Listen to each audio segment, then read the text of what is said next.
Currently, hi people of Reddit, what are you thinking about?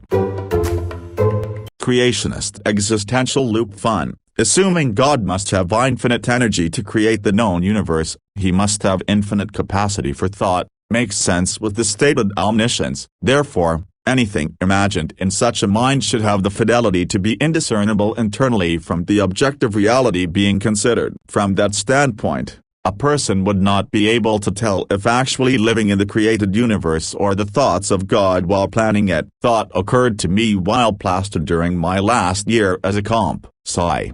Major so may be a bit off lol.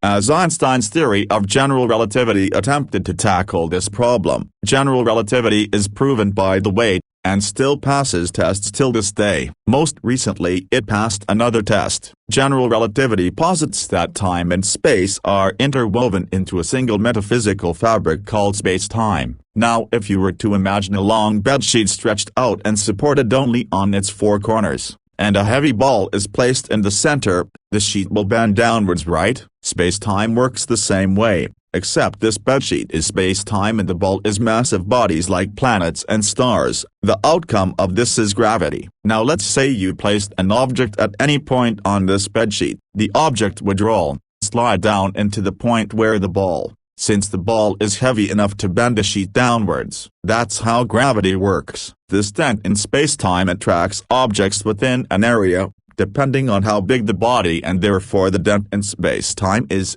towards itself. However, since space and time are in a single fabric, these bodies that are big enough to cause these dents also affect time, causing time to move slower around them. Our planet itself slowly down time. It's not that much slow down, but it is enough that we need to take it into account when using satellites around significantly heavier bodies, like black holes. There is a huge dent in space-time which causes immense gravitational pull. In fact, as you get closer to a black hole, there's a point called the event horizon past which not even light can escape. At the center of a black hole, the mass seems infinite and the dent seems to be never-ending. This is called a singularity. More simply, time is just the order in which events unfold. Edit. I forgot to mention, the slowing down of time is called time dilation.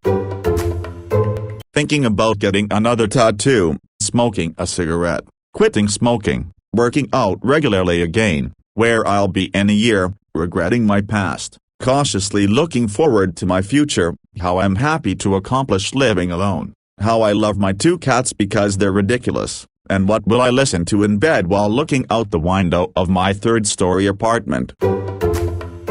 I've worked many a pizza shop over the years and more than a food type. I always considered pizza to be more of a food delivery system, like after Thanksgiving, throw some brown gravy for sauce, turkey, cooked potato chunks, and extra cheddar. Bam! Thanksgiving pizza. It's like lasagna. Feeling lazy but want enchiladas? Just layer that shit up. Use tortillas instead of noodles. Enchiladas sauce instead of red sauce. It practically writes itself, and you can call it enchilazigna. Stay with me. Here, dentists fill holes in teeth. Construction workers fill potholes. Cavities are just potholes in your teeth. Or are potholes in the road just road cavities? Are dentists tiny construction workers? Or are construction workers giant road dentists? This led me to Google which came first, dentistry or road construction. Dentistry won by far. So construction workers are road dentists, for the record. I'm not high right now, but I did share a thought with my friend the other day and he asked me how high I was. I was thinking about how technology is so advanced we can't fathom it as real or explain it only by aliens or some shit. It also got me thinking of just how dumb I am. I take for granted all of this amazing things that have been discovered and mastered long before I existed. If I was put on a deserted island or just had to restart from scratch, I could never make a refrigerator. Pretty much anything electronic just isn't going to happen.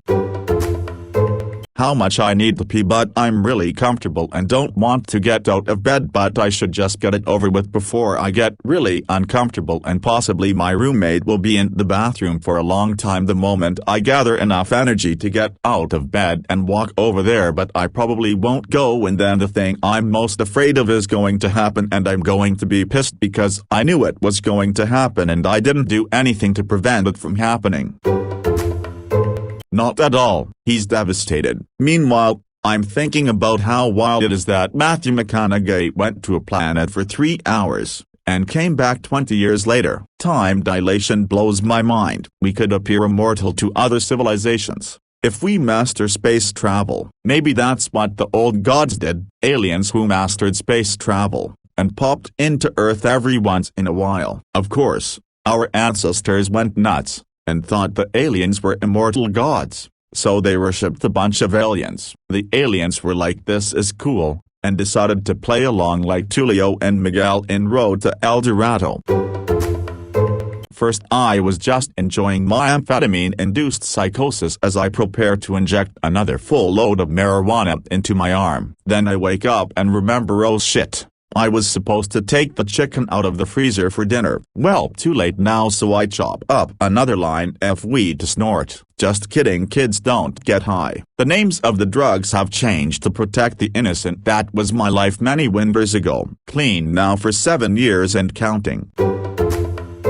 Every day, I am seeing a bunch of funny pictures and videos on Reddit. I have collected some of the best funny pictures from Reddit. Do you think these funny pictures are good, fandoms or creative inspiration? This fan is very concerned with having a very successful Harry Potter and Doctor Who movie. 2. I love these stupid questions. The best part of this post is the second comment by Triffid, which is, I love these stupid questions. 3. This user is making fun of her friend's love of fraternities. The video of this woman is very enjoyable because of the way she is doing the accent of her friend while making fun of him. 4. And this is the other part of the video. 5. This man is getting a surprise haircut for his birthday. This is a great idea for a birthday party.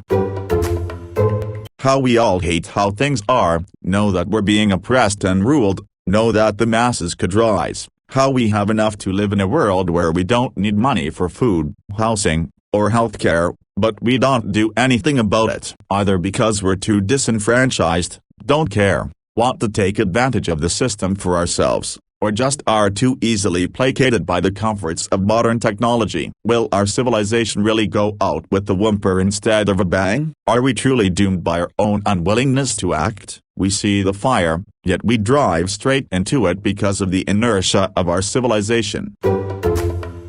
Best bud growing up has season tickets to my fav NFL team and offered to take me to the first fan and stadium game next Saturday. I have a slew of medical problems and declined because I can't walk further than 10 feet anymore. There's no way I can make it to his seats, let alone from the parking lot to the stadium. I'm sad stone right now, like a lifelong dream I never thought would occur, and it happens after my hips start dying. Also pondering death in general. I'm obsessed with what happens next and am delving deep into theological literature based around God theories, as well as devouring cookbooks on parallel worlds and the God particle. Now I'm reminded of obsession with global cataclysms like the Cascadia fault, like the YouTube algorithm. That's my mind high. What if Adam and Eve were real and ate the apple? They got really smart and ended up starting their own civilization that ended up lasting a lot of years, but then there were corporations and pollution that ended up starting an apocalypse, so they had to build a spaceship and leave Mars because Mars looks like shit now, and ended up flying to Earth to populate it. Then Eve was like, no one is ever going to believe this, so maybe we should write it down. Then Adam was all, I guess let's call it the Bible. Part 1. I was cheated on, and broken up with by my boyfriend, literally like, 15 minutes ago. I mean, it started before then, but the process of accepting the breakup was like, I guess finalized just now. I gotta move out of my home and leave all our stuff so that my child's home will still feel like their home. And literally my entire life is changing, and holy fuck, I haven't eaten or slept in 48 hours. So, mostly just that, but with weed. What if nuclear weaponry and detonation contacted aliens? If you were an alien species light years away on a comm system and hear a wave of immense signals coming from one location in the universe. All 3 nuclear weapons tested in 1945 were done in the daytime in the summer, and I wonder, if radio signals can't travel outward from Earth, can't a massive detonation like an atomic bomb do the same? So, like, what if you're that alien and hear a ring like a signal? Then a month, in Earth relativity, later another, then 3 days later another one. I personally would interpret that as a distress signal. I know I'm high, it's just a fun theory to play with lol. I just started trying weed a month ago. Edibles and 1 pack of 20 CBD oil cigarettes. I'm still learning what it's like to be high. 49 years without ever doing weed of any kind. Yesterday I took too much. Now I understand how being too high feels. To me, weed is like the good effects of alcohol. The warm feeling, the relaxed, the chill vibes, without the bad parts, nausea, physical pain. To me, drinking hurts. It physically hurts. Which is why I had stopped for 7 years until earlier this year. Why not? It's not like I have long left, and for me being high is mostly a really relaxed heavy feeling. It's weird because I feel high in my head but not by body, which alcohol made me feel high in both places. So far I'm enjoying this. Despite being someone who had no interest in pot, I was always a big advocate for legalization. The universe must be eternal, because to argue a beginning, or Genesis, is to argue a frame of reference in which to begin. Therefore, there was always something before. There is no beginning, nor end, yet the universe, as a system, must fall into a more disordered adjacent possible as time moves forward. Does this mean that the universe was perfectly ordered infinitely many years ago? I don't think so. I think that there are functions to math, science, and life itself that we do not yet understand, and that is exciting. We are not Laplace's demon, and can only ever get infinitely closer to being so, while having an infinite amount of knowledge separating us from becoming it. Also, I love chocolate milk.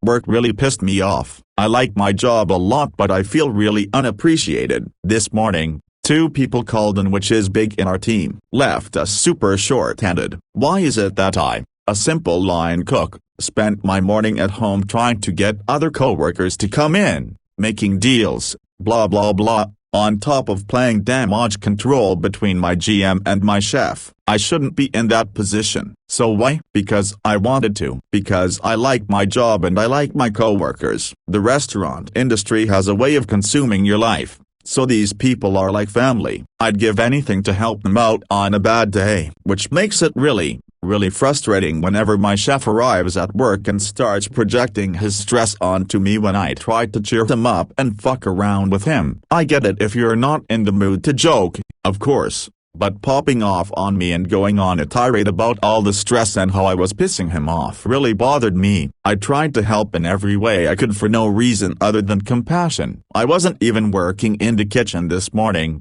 It wasn't my problem in the slightest. So I got off and came smokable and here I am. Tomorrow will be better. Chef will probably apologize. Everything will be cool. But at the moment, I just wish someone would show me the slightest appreciation for trying to help out. Maybe I'm just whiny. Got in a car accident yesterday. Some girls swerved over a curb and into a parking lot, hitting 2 parked cars before hitting my GF and I head on. It hit me last night in a major way that, if those girls hadn't hit those other cars before us, we could be seriously injured or dead. So now her and I are high watching movies and eating snacks and generally trying to feel like things are normal. The sharp dude in the Suicide Squad, dude's skin shiny AF. What if all religions are, at the very least partially, correct about what happens when we die, but also scientists are right about alternate timeline universes, and the alternate timelines universes are different depending in your religion, belief in what heaven should be. And all the people doing really well and have everything they've ever wanted are in their version of heaven, and the people with mediocre or shitty lives are the people legitimately born in this timeline/universe.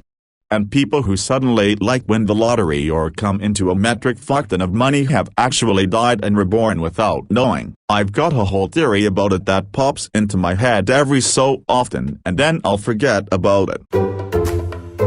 Why we haven't mass-produced technologies that make ocean water drinkable or usable in our homes for plumbing. It seems like a concept that everyone has just agreed to not bother looking into anymore or focus attention to it. It's probably not possible and that's why we don't try to figure out a way, but I feel like it could be a technology that could help a lot of people if we could. I've seen filter straws that you can drink muddy water from and it's okay to drink. Why can't we do something like that for ocean water and upscale it? Unless we do have that technology already and I'm ignorant, either way it's what's on my mind.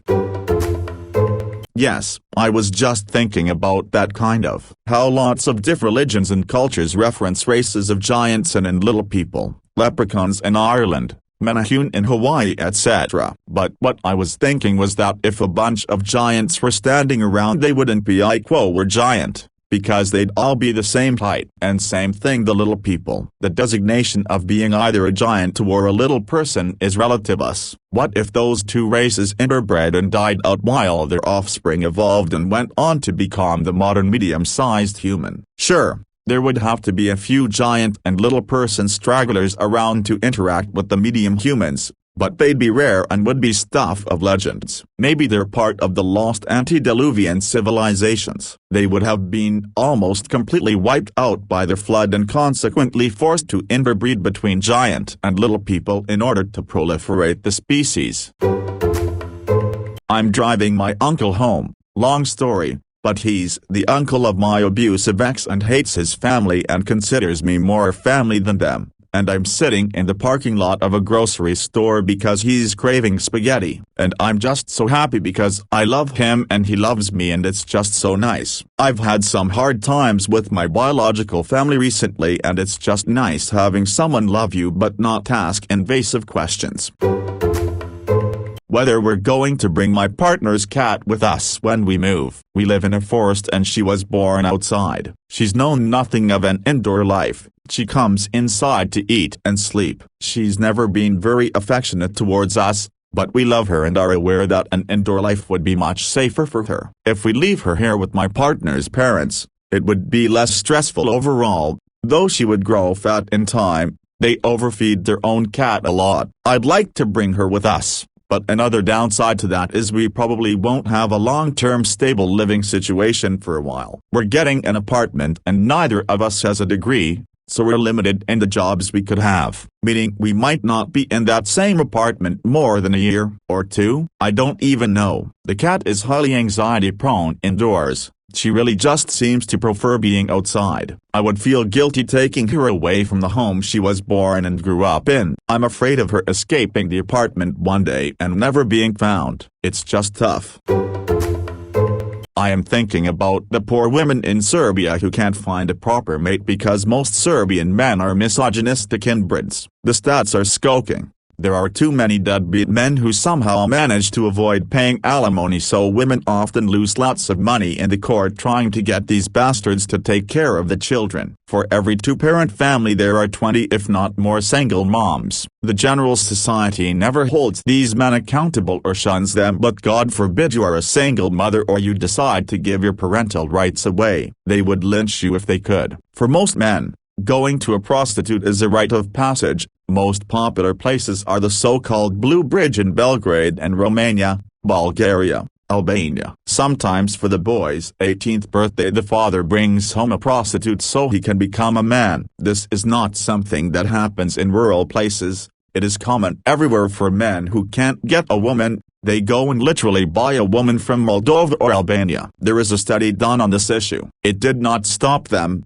however, and many of these men are regarded as true gentlemen among the common folk. Many men have nothing going on for them, so they resort to crime, hoping they would become the next Pablo Escobar. Usually drugs. Many men hate women who want traditional relationships as well. Independent feminist women are not the only ones they despise. Madonna, whore complex is very strong among Serbian men. because women have never had true liberty in choosing how to live their lives and whom to have children with. The gene pool is polluted. Most men look like they are the product of crossbreeding between women and bulls, bull-like head and neck, receding hairline. Women are gorgeous. On the other hand, too many TV commercials advertising various drugs that helps men's inability to get the top. So, most men including the young ones suffer from ED or erectile dysfunction. These men have the shortest in all of Europe, and when it comes to IQ they are also among the bottom half countries. My prayer and heart goes out to every Serbian woman trapped in a relationship with these cretins.